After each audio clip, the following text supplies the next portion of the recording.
Elon Musk liked this word so much that he named an AI chatbot after it.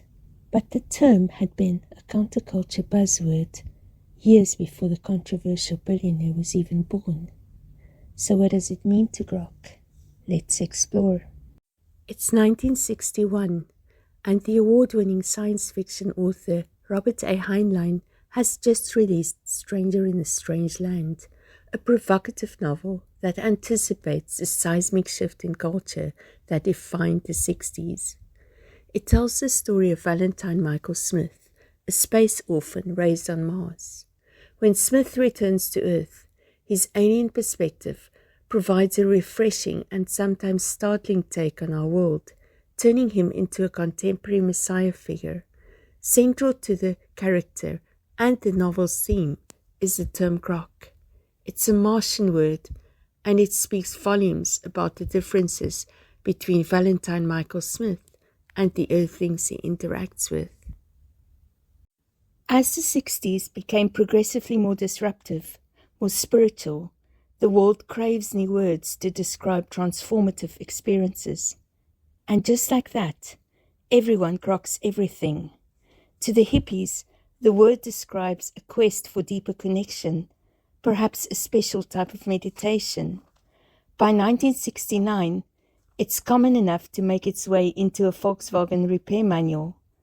But the word also appeals to the edgy subculture of early computer geeks, for whom it verbalizes the mission to achieve next-level integration of knowledge.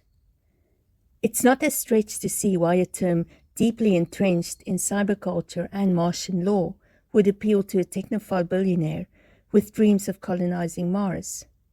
But what did grok originally mean? At its most literal form, to grok means to drink. But to the Martians and to Valentine Michael Smith, their adopted ward, it goes much, much deeper than that. With overtones of the impact of water scarcity on our planetary neighbor, making the consumption of liquid into a ritual of religious significance. When you drink a glass of water, it becomes part of you, but you also become part of it by a process of merging so intense and intimate that it results in an almost divine loss of identity. You become one with that which you consumed, achieving a higher plane of consciousness. But is it all innocence and fuzzy warm feelings? Or is there a darker side to grok? Let's return to some of the more shocking elements of the novel Stranger in a Strange Land. And I'm not talking about all those polyamorous relationships either. According to Valentine Michael Smith, the Martians had no taboo against cannibalism. In fact, it was a perfectly acceptable way of honoring the dead and helping them transition to the next phase of consciousness.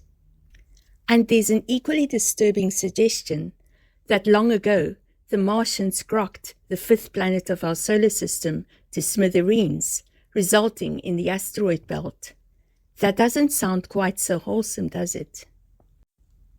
We are on the threshold of a future which will be dominated by artificial intelligences like grok.